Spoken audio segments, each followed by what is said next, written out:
Hello friends, एक बार फिर से बहुत बहुत स्वागत है आप सभी का हमारे इस यूट्यूब चैनल मेजर टारगेट पर। तो फ्रेंड्स, आज के इस वीडियो में हम लोग संस्कृत का टेस्ट लेंगे और इस टेस्ट में हम लोग काफ़ी महत्वपूर्ण 25 ऑब्जेक्टिव प्रश्न को देखेंगे जिसे हम लोग पिछली कक्षाओं में पढ़ा चुके हैं। तो टेस्ट को आप लोग बिल्कुल शुरू से लेकर आखिरी तक जरूर देखिएगा, जो आपके मैट्रिक बोर्ड परीक्षा के लिए बहुत इंपॉर्टेंट है। और दोस्तों, ये 25 में से 25 सही करने का कोशिश कीजिएगा, क्योंकि ये 25 प्रश्न आपके बोर्ड परीक्षा के लिए बहुत इंपॉर्टेंट है। तो फ्रेंड्स, फटाफट से वीडियो को लाइक कर दीजिएगा। अगर आप हमारे चैनल पर नए आए हैं तो प्लीज चैनल को सब्सक्राइब करके बेल आइकन को प्रेस करके ऑल पर जरूर सेलेक्ट कर लीजिएगा और कमेंट करके बताइएगा कि ये 25 प्रश्न में से पहले से आप लोग को कितना प्रश्न याद था। तो फ्रेंड्स, देखते हैं यहाँ पे आज का फर्स्ट प्रश्न। बहुत ही महत्वपूर्ण प्रश्न को देखेंगे। प्लीज वीडियो को संपूर्ण शुरू से लेकर आखिरी तक जरूर देखिएगा और एक एक प्रश्न का आंसर जो है ना आप लोग कमेंट करके जरूर बताइएगा। तो देखिए यहाँ पे आज का फर्स्ट प्रश्न क्या करा है कि उपनिषद के रचनाकार कौन है। तो दोस्तों, उपनिषद के रचनाकार कौन है? ऑप्शन ए में आपका दिया हुआ है महात्मा विदुर, बी में है महर्षि वाल्मीकि और सी में दिया हुआ है महर्षि वेदव्यास और डी में है कालिदास। तो दोस्तों, उपनिषद के रचनाकार कौन है? तो दोस्तों, इसका राइट आंसर हो जाएगा ऑप्शन नंबर सी महर्षि वेदव्यास। ऑप्शन नंबर सी बिल्कुल सही उत्तर है। और दोस्तों, उपनिषद एक धार्मिक ग्रंथ है। उपनिषदों की भाषा क्या होता है? संस्कृत होता है। इसे भी साथ में आप लोग याद रखिएगा। अब आइए फ्रेंड्स, देखते हैं यहाँ पे दूसरा प्रश्न। बहुत ही महत्वपूर्ण प्रश्न को देख रहे हैं। प्लीज वीडियो को संपूर्ण शुरू से लेकर आखिरी तक जरूर देखिएगा। अभी तक वीडियो को लाइक नहीं किए ना तो फ्रेंड्स वीडियो को लाइक जरूर कर दीजिएगा और चैनल पर नए हैं तो प्लीज चैनल को सब्सक्राइब करके बेल आइकन को प्रेस करके ऑल पर जरूर सेलेक्ट कर लीजिएगा। तो देखिए यहाँ पे दूसरा प्रश्न क्या करा है कि मंगलम पाठ के रचनाकार कौन है? तो दोस्तों, मंगलम पाठ के रचनाकार कौन है? ऑप्शन ए में आपका दिया हुआ है महात्मा विदुर, बी में महर्षि वाल्मीकि और सी में है महर्षि वेदव्यास और डी में आपका दिया हुआ है कालिदास। तो दोस्तों, ये भी प्रश्न बहुत ही महत्वपूर्ण है। तो दोस्तों, मंगलम पाठ के रचनाकार जो है ना महर्षि वेदव्यास है। यहाँ पे हमारा ऑप्शन नंबर सी जो है ना बिल्कुल से उत्तर हो जाएगा। और दोस्तों, एक प्रश्न ये भी पूछे जाते हैं कि मंगलम पाठ में कितने मंत्र संकलित है? तो दोस्तों, मंगलम पाठ में 5 मंत्र संकलित है। इसे भी साथ में आप लोग याद रखिएगा। अब आइए फ्रेंड्स, देखते हैं यहाँ पे तीसरा प्रश्न बहुत ही महत्वपूर्ण है। देखिएगा क्या कर रहा है कि अणु से छोटा कौन है? तो दोस्तों, आप लोग को यहाँ पे बतलाना है अणु से छोटा क्या होता है। ऑप्शन ए में आपका दिया हुआ है आकाश, बी में है आत्मा और सी में परमात्मा और डी में आपका दिया हुआ है संसार। तो दोस्तों, अणु से जो छोटा होते हैं ना आत्मा होते हैं। यहाँ पे हमारा ऑप्शन नंबर बी जो है ना बिल्कुल से उत्तर हो जाएगा। और आप लोग ट्राई कीजिएगा, हमारे आंसर देने से पहले आप लोग आंसर दे दीजिएगा। कमेंट बॉक्स में जरूर एक क्वेश्चन का आंसर दीजिएगा ताकि आप लोग पढ़ाई करते हैं कि नहीं। अब चलिए फ्रेंड्स, देखते हैं यहाँ पे अगला प्रश्न। काफी महत्वपूर्ण प्रश्न को देखेंगे। प्लीज वीडियो को संपूर्ण शुरू से लेकर आखिरी तक जरूर देखिएगा और वीडियो को संपूर्ण देखने के बाद 25 में से आपका कितना सही हुआ इसका जवाब जो है ना आप लोग कमेंट करके जरूर बताइएगा। देखिए यहाँ पे 4 नंबर प्रश्न भी बहुत ही महत्वपूर्ण है। देखिएगा क्या करा है कि उपनिषदों की संख्या कितनी है? तो दोस्तों, उपनिषदों की संख्या कितनी है? ऑप्शन ए में आपका दिया हुआ है 109, बी में है 108 और सी में है 105 और डी में आपका दिया हुआ है 111। तो दोस्तों, उपनिषदों की संख्या जो होती है ना 105 होती है। और दोस्तों, इसमें हम लोग जितने भी प्रश्न को सिलेक्ट किए हैं सभी प्रश्न पिछली कक्षाओं में पढ़ा चुके हैं। अब आइए फ्रेंड्स, देखते हैं यहाँ पे 5 नंबर प्रश्न। देखिएगा, ये भी 5 नंबर प्रश्न भी बहुत ही महत्वपूर्ण है कि सत्य का मुख किससे ढका हुआ है? तो दोस्तों, सत्य का मुख किससे ढका हुआ है? ऑप्शन ए में आपका दिया हुआ है तांबा से, बी में चांदी से या फिर लोहा से या फिर हिरण्य पात्र से। तो दोस्तों, सत्य का मुख जो है ना हिरण्य पात्र से ढका हुआ है। यहाँ पे हमारा ऑप्शन नंबर डी जो है ना बिल्कुल से उत्तर हो जाएगा। काफी महत्वपूर्ण प्रश्न को देख रहे हैं। प्लीज वीडियो को संपूर्ण शुरू से लेकर आखिर तक जरूर देखिएगा। अब आइए फ्रेंड्स, देखते हैं यहाँ पे छठा प्रश्न क्या करा है कि पटना में बहुत बार कौन आया? तो दोस्तों, ये भी प्रश्न मोस्ट इंपोर्टेंट है। तो यहाँ पे बताइए आप लोग कि पटना में बहुत बार कौन आया? ऑप्शन ए में आपका दिया हुआ है महावीर, बी में अकबर और सी में दशरथ और डी में आपका दिया हुआ है भगवान बुद्ध। तो दोस्तों, पटना में जो है ना बहुत बार कौन आया? तो दोस्तों, पटना में बहुत बार जो है ना भगवान बुद्ध आए। यहाँ पे हमारा ऑप्शन नंबर डी जो है ना बिल्कुल से उत्तर हो जाएगा। अब आइए फ्रेंड्स, देखते हैं यहाँ पे 7वां प्रश्न काफी महत्वपूर्ण है। देखिएगा क्या करा है कि कैमुदी महोत्सव किस ऋतु में मनाया जाता है? ये भी प्रश्न मोस्ट इंपोर्टेंट है। तो दोस्तों, यहाँ पे आप लोगों को बतलाना है कि कैमुदी महोत्सव किस ऋतु में मनाया जाता है। ऑप्शन ए में आपका दिया हुआ है बसंत ऋतु में, बी में वर्षा ऋतु में और सी में ग्रीष्म ऋतु में और डी में आपका दिया हुआ है शरद ऋतु में। तो दोस्तों, ये कैमुदी महोत्सव जो है ना ये शरद ऋतु में मनाया जाता है। यहाँ पे ऑप्शन नंबर डी जो है ना बिल्कुल से उत्तर हो जाएगा। और दोस्तों, एक प्रश्न ये भी भी पूछे जाते हैं कि कैमुदी महोत्सव किस दिन को मनाया जाता है। तो दोस्तों ये कैमुदी महोत्सव जो है ना प्रति वर्ष कार्तिक मास की पूर्णिमा तिथि को मनाया जाता है। अब आइए फ्रेंड्स देखते हैं यहाँ पे 8वां प्रश्न भी बहुत ही महत्वपूर्ण है। एक क्वेश्चन को अच्छी तरह से नोट्स कर लीजिएगा। आपको जो भी प्रश्न याद नहीं है ना तो उस प्रश्न को बढ़िया तरह से अच्छी तरह से नोट्स कर लीजिएगा। इससे आपको रिवीजन करने में बहुत ही सरल। और दोस्तों हम जितने भी टेस्ट लेंगे ना सभी टेस्ट को जो है आप लोग दीजिएगा, पूरा वीडियो को संपूर्ण शुरू से लेकर आखिर तक जरूर देखिएगा। इससे हमको ये पता चलेगा कि आपका कितना प्रश्न सही हुआ। तो देखिए यहाँ पे क्या कर रहा है कि पटना शब्द की उत्पत्ति किस शब्द से हुआ, ये भी प्रश्न मोस्ट इंपोर्टेंट है। तो दोस्तों पटना शब्द की उत्पत्ति किस शब्द से हुआ, ये प्रश्न बहुत इंपोर्टेंट है, बहुत बार आपकी मैट्रिक बोर्ड परीक्षा में पूछा जा चुका है। तो दोस्तों ऑप्शन ए में आपका दिया हुआ पाटल, बी में पत्तन और सी में पट्टल और डी में आपका दिया हुआ इनमें से कोई नहीं। तो दोस्तों ये पटना शब्द की जो उत्पत्ति हुई है ना पतन शब्द से हुई है, यानी कि यहाँ पे हमारा ऑप्शन नंबर बी जो है ना बिल्कुल से उत्तर हो जाएगा। मोस्ट इंपोर्टेंट प्रश्न को देख रहे हैं। अब आइए फ्रेंड्स देखते हैं यहाँ पे नेक्स्ट प्रश्न बहुत ही महत्वपूर्ण है। देखिएगा क्या कर रहा है कि सिखों के 10वें गुरु गोविंद सिंह का जन्म किस स्थान पर हुआ था। तो दोस्तों ये भी प्रश्न बहुत इंपॉर्टेंट है, काफी महत्वपूर्ण है। तो यहाँ पे आप लोगों को बतलाना है कि सिखों के 10वें गुरु गोविंद सिंह का जन्म किस स्थान पर हुआ था। ऑप्शन ए में आपका दिया हुआ पटना में, बी में पंजाब में और सी में द्वारिका में और डी में आपका दिया हुआ हरियाणा में। तो दोस्तों सिखों के 10वें गुरु गोविंद सिंह का जन्म जो है ना पटना में हुआ था। ऑप्शन नंबर ए जो है ना बिल्कुल से उत्तर हो जाएगा। और दोस्तों एक प्रश्न ये भी पूछे जाते हैं कि सिखों के पहले गुरु नानक देव का जन्म किस स्थान पर हुआ था। तो दोस्तों गुरु नानक जी का जन्म जो है ना नानकना साहब में हुआ था। इसे भी साथ में आप लोग याद रखिएगा। अब आइए फ्रेंड्स देखते हैं यहाँ पे 10वां प्रश्न भी बहुत ही महत्वपूर्ण है। देखिएगा क्या कर रहा है कि राजशेखर की रचना कौन सी है। तो दोस्तों राजशेखर की रचना कौन सी है। ऑप्शन ए में आपका दिया हुआ है काव्य मीमांसा और बी में कुटनीतम और सी में आपका दिया हुआ मुद्रा राक्षस और डी में आपका दिया हुआ है यात्रा संस्मरण। तो दोस्तों राजशेखर की रचना जो है ना काव्य मीमांसा है। यहाँ पे हमारा ऑप्शन नंबर ए जो है ना बिल्कुल से उत्तर हो जाएगा। इसमें हम लोग जो है ना संस्कृत के 25 मोस्ट इंपोर्टेंट ऑब्जर्व क्वेश्चंस को देख रहे हैं और ये 25 ऑब्जर्व प्रश्न को आप टेस्ट को पूरा जरूर दीजिएगा और लास्ट में कमेंट करके बताइएगा कि ये 25 प्रश्न में से पहले से आप लोग को कितना प्रश्न अच्छी तरह से याद था। अगर आप जो है ना 25 प्रश्न में से 20 प्लस ऑब्जर्व क्वेश्चन पाते हैं तो आपका जो है ना तैयारी अच्छी तरह से हो रही है। अब चलिए फ्रेंड्स देखते हैं यहाँ पे अगला प्रश्न क्या कर रहा है कि देखिएगा ये भी प्रश्न बहुत ही महत्वपूर्ण है कि आलस कथा पाठ के रचयिता कौन है। तो दोस्तों आलस कथा पाठ के रचयिता कौन है, ये भी प्रश्न बहुत इंपॉर्टेंट है। ऑप्शन ए में आपका दिया हुआ कालिदास, बी में है विद्यापति और सी में है विष्णु शर्मा और डी में आपका दिया हुआ है नारायण पंडित। तो दोस्तों ये आलस कथा पाठ के रचयिता कौन है, बताइए इसका आंसर क्या होगा। तो दोस्तों आलस कथा पाठ की जो रचयिता है ना विद्यापति है। ऑप्शन नंबर बी जो है ना बिल्कुल से उत्तर हो जाएगा। इसमें हम लोग जितने भी प्रश्न को कवर कर रहे हैं सभी प्रश्न पिछली कक्षाओं में पढ़ा चुके हैं, इसलिए एक क्वेश्चन का आंसर जो है ना आप लोग सही देने का कोशिश कीजिएगा। अब आइए फ्रेंड्स देखते हैं यहाँ पे अगला प्रश्न काफी महत्वपूर्ण है। देखिएगा क्या कर रहा है कि आलस कथा पाठ कहां से संकलित है। तो दोस्तों ये भी प्रश्न मोस्ट इंपोर्टेंट है। तो यहाँ पे आप लोगों को बतलाना है जो आलस कथा पाठ है ना कहां से संकलित है। ऑप्शन ए में आपका दिया हुआ है महाभारत से, बी में है रामायण से और सी में मेघदूत से और डी में आपका दिया हुआ है पुरुष परीक्षा से। तो दोस्तों ये आलस कथा पाठ जो है ना पुरुष परीक्षा से संकलित है। यहाँ पे हमारा ऑप्शन नंबर डी जो है ना बिल्कुल से उत्तर हो जाएगा। आपके मैट्रिक बोर्ड परीक्षा में पूछे जा सकते हैं कि आलस कथा पाठ कहां से लिया गया है। तो दोस्तों पुरुष परीक्षा से लिया गया है।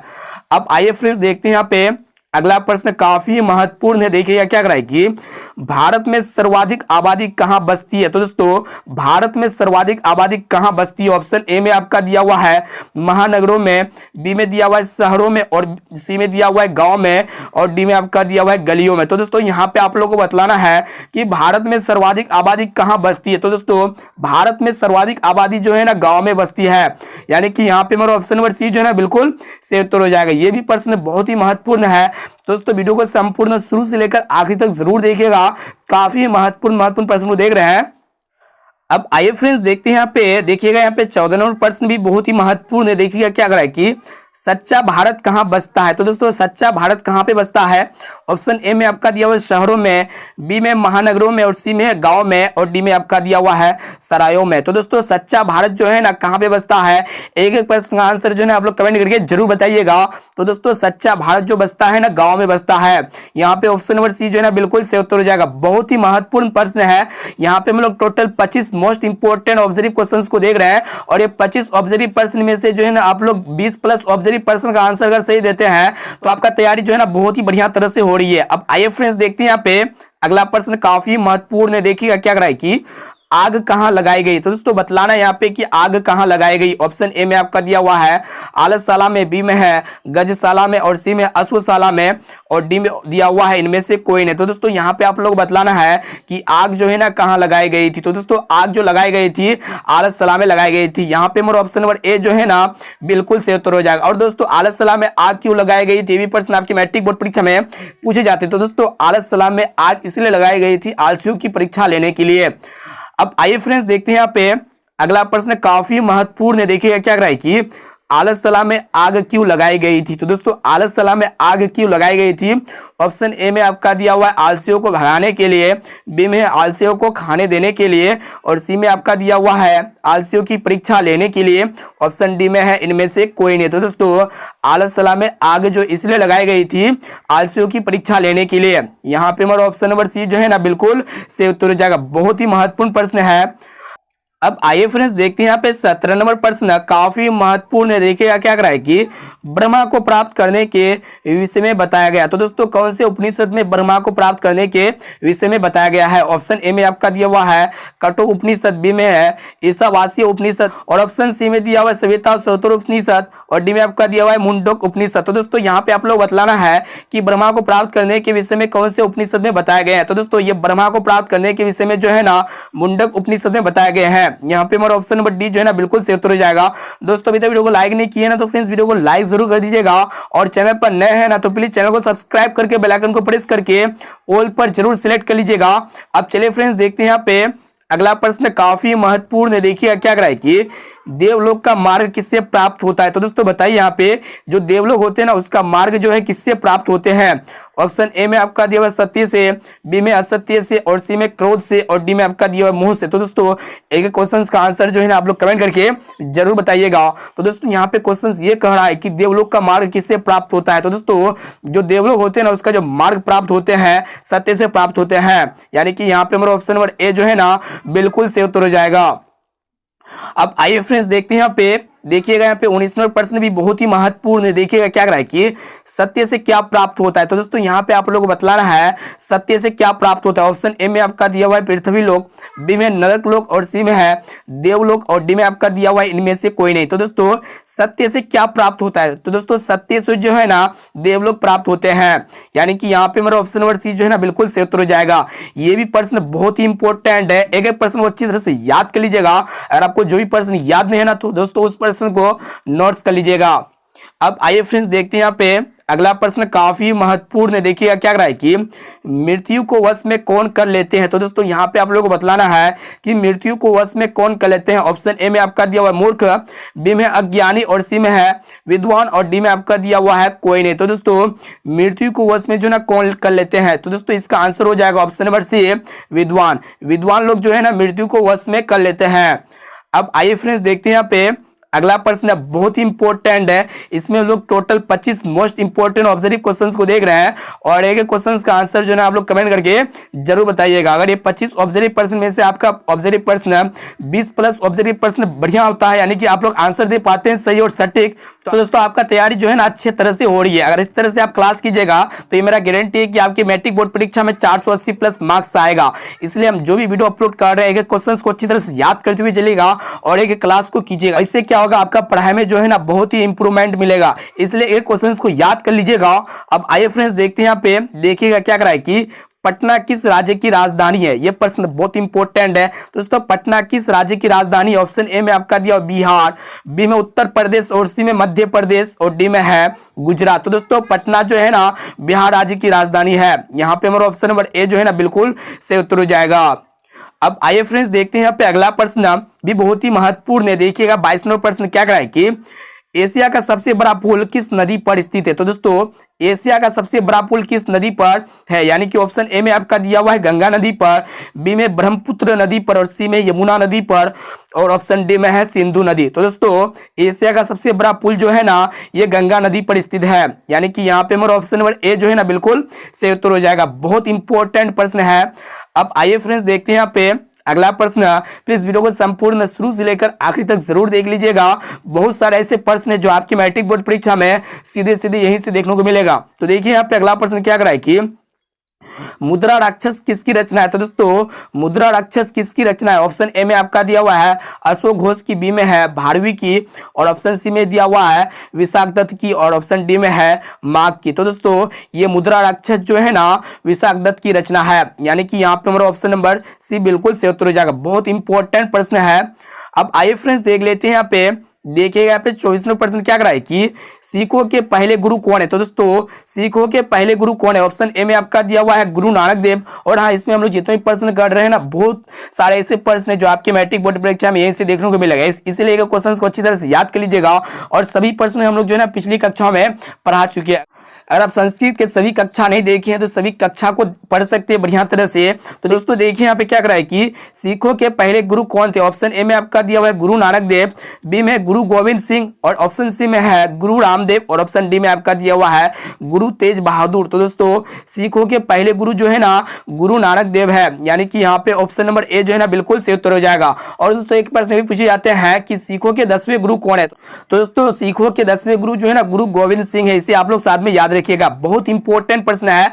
अब आइए फ्रेंड्स देखते हैं लास्ट और अंतिम प्रश्न। देखिएगा क्या कराए कि एक प्रश्न का आंसर जो है आप लोग कमेंट करके जरूर बताइएगा। देखिए यहाँ पे क्या कराए कि वीरेश्वर कौन था। तो दोस्तों आप लोग को बतलाना है जो वीरेश्वर थे ना जो कौन थे। ऑप्शन ए में आपका दिया हुआ मिथिला के राजा, बी में मिथिला के मंत्री, और सी में है मिथिला के राजकुमार, ऑप्शन डी में आपका दिया हुआ मिथिला के संतरी। तो दोस्तों ये वीरेश्वर जो है ना मिथिला के मंत्री थे। ऑप्शन नंबर बी हमारा बिल्कुल सही उत्तर हो जाएगा। तो दोस्तों इसमें हम लोग 25 मोस्ट इंपोर्टेंट संस्कृत के ऑब्जेक्टिव क्वेश्चंस को देखे जो आपकी मैट्रिक बोर्ड परीक्षा के लिए बहुत इंपॉर्टेंट है।